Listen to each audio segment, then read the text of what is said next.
Kakanda, lapar rasanya. Rasanya hamba tak kuat lagi melangkah. Sabar adikku. Mungkin di negeri baru kita akan diberikan sesuap nasi adikku. Al-Kisah. Di negeri antah berantah, Allah menunjukkan kekuasaannya melalui kisah dua insan yang sangat hina di mata manusia, tetapi mulia di sisi Tuhan.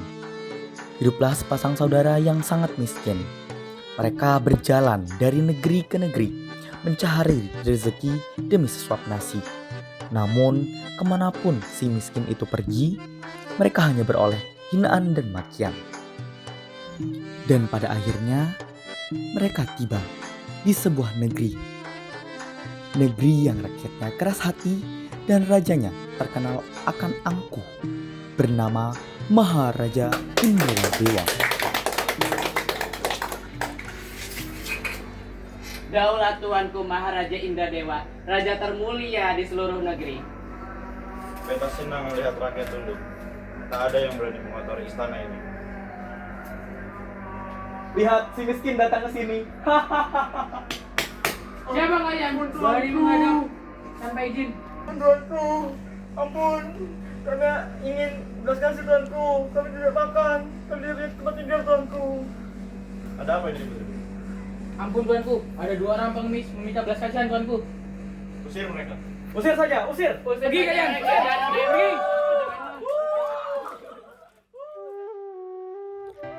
Dengan tubuh penuh luka, mereka tiba di hutan. Di sanalah mereka tinggal di antara pepohonan dan sampah-sampah.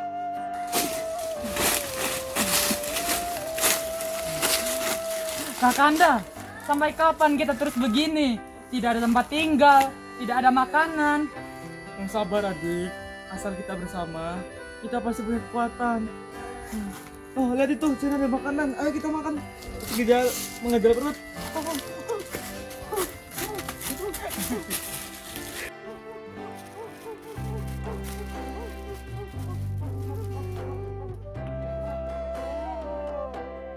Meski hanya makan makanan sisa buangan, mereka tetap bersyukur. Namun ternyata takdir Allah sedang menyiapkan ujian yang lebih berat. Kakanda, hamba ingin sekali memakan buah lengkeng yang tumbuh di istana raja. Hah? Apa? Istana raja? Masuk ke taman saja tidak berani adikku. Taruhannya nyawa. Biarlah Kakanda, jika hamba tak dapat memakan buah itu, mungkin hamba sudah tak sanggup lagi untuk hidup. Baiklah dik. Hamba akan sana dik. Ya Allah, jika ini jalanku, berikanlah aku keberanian.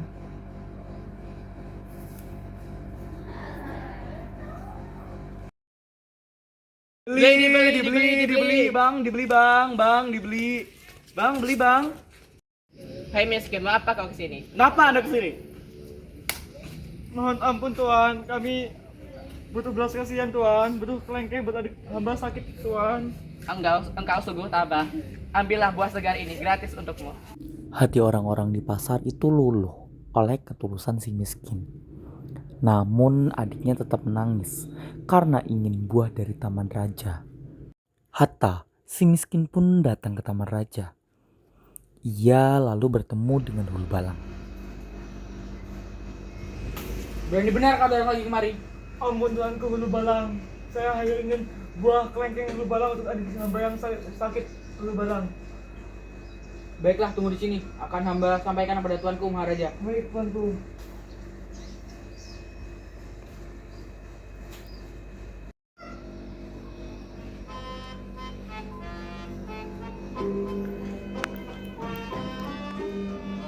Hai miskin. Engkau datang lagi. Tidakkah kau malu mengemis di hadapan raja? Ampun tuanku raja, hamba tidak mengemis tuanku. Hamba hanya ingin buah kelengkeng demi adik hamba yang sedang sakit tidak berdaya. Hamba rela mati jika dia mendapatkan buah kelengkeng tuanku raja. Engkau rela mati demi adikmu? Siap, iya tuanku raja. Baiklah, kau boleh mengambilnya. Hulu Balang, antarkan dia ke taman. Daulat tuanku. Ayo, ikut aku. Baiklah si miskin, ambillah di situ.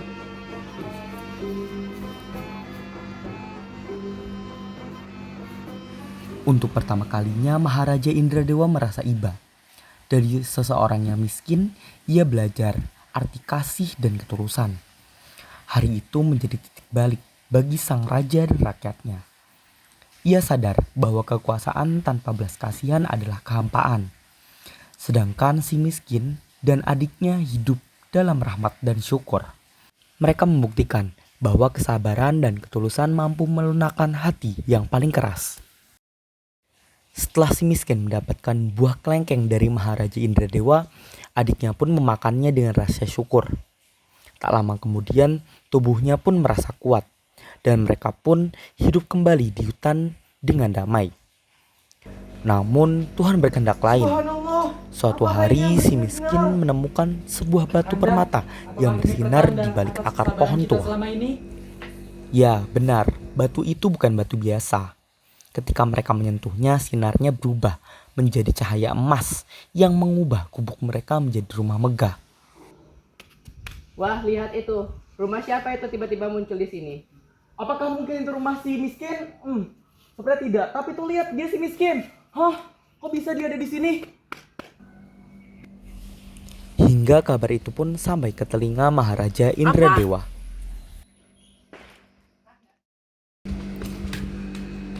Ampun tuanku, ada berita aneh.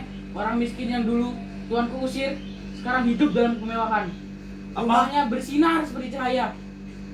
Si miskin itu, Iya tuanku. bawa aku ke sana. Baiklah, ikuti aku tuanku.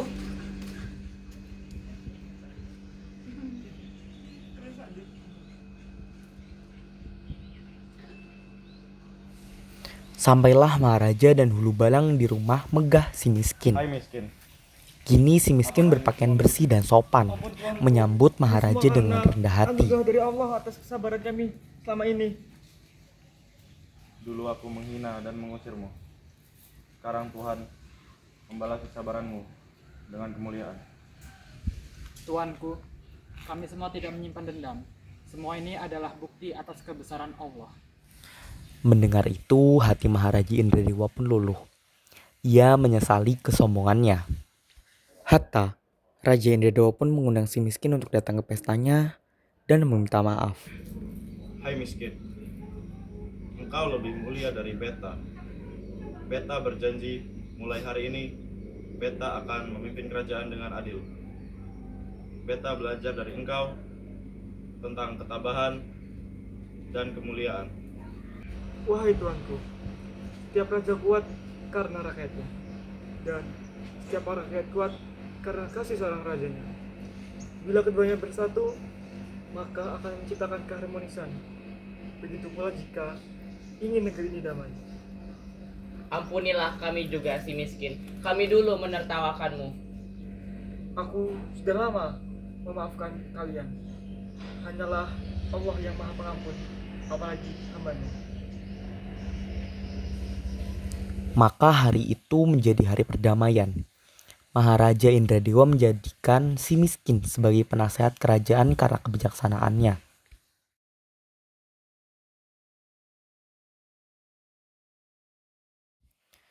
Tahun berganti, musim berlalu. Dulu hutan itu saksi air mata, kini menjadi istana yang dipenuhi doa. Maharaja Indradewa tak lagi bermahkota karena sombong, tetapi karena rendah hati. Dan si miskin tak lagi miskin karena harta, melainkan kaya karena iman dan kasihnya kepada sesama. Dahulu, aku diusir karena debu di bajuku.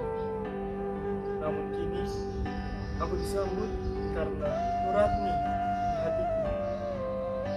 Aku tetaplah orang yang sama. Hanya saja, pandangan manusia yang berbeda. Kami semua belajar bahwa lapar dan luka bukanlah suatu hukuman, melainkan cara Tuhan untuk menguji sabar dan percaya.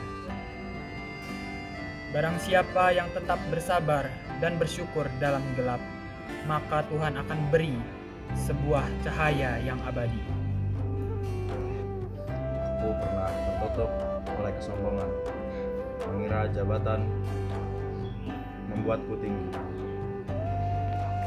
Namun ternyata Tuhan menurunkanku agar melihat mereka yang ada di bawah.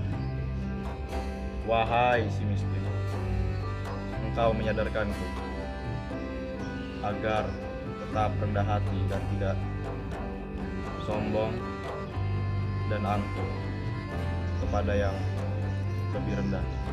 Tuanku, raja sejati bukanlah yang takuti, tapi mereka yang selalu memiliki keadilan dan kasih sayang. Dan rakyat sejati bukanlah mereka yang takut dan tunduk, tetapi mereka yang tetap setia dan juga memiliki kasih yang sama. Dulu kami menertawakanmu si miskin, tapi sekarang kami menangis karena malu. Kami sekarang sadar, hati yang sebenar-benarnya adalah hati yang memaafkan, bukan berarti yang pakaiannya selalu bagus ketika bertemu orang lain. Ya Allah, ya Tuhan kami, Engkau telah membalikkan kehinaan menjadi kemuliaan, kelaparan menjadi kehormatan, dan air mata menjadi mutiara hikmah. Ajarilah kami untuk selalu bersyukur kepadamu, bagaimana Engkau menuntun kami dari kegelapan menuju cahaya terang. Amin. Dan begitulah, hidup ini bukan tentang berapa tinggi kita berdiri, tetapi seberapa rendah kita merunduk ketika diuji. Kekuasaan akan sirna, kekayaan akan lenyap, tetapi kebaikan akan kekal selama-lamanya. Yang dulu miskin, kini kaya dalam hati. Yang dulu sombong, kini tunduk pada kasih. Yang dulu menghina, Kini belajar menghormati, dan yang pernah menangis kini bersyukur dalam bahagia.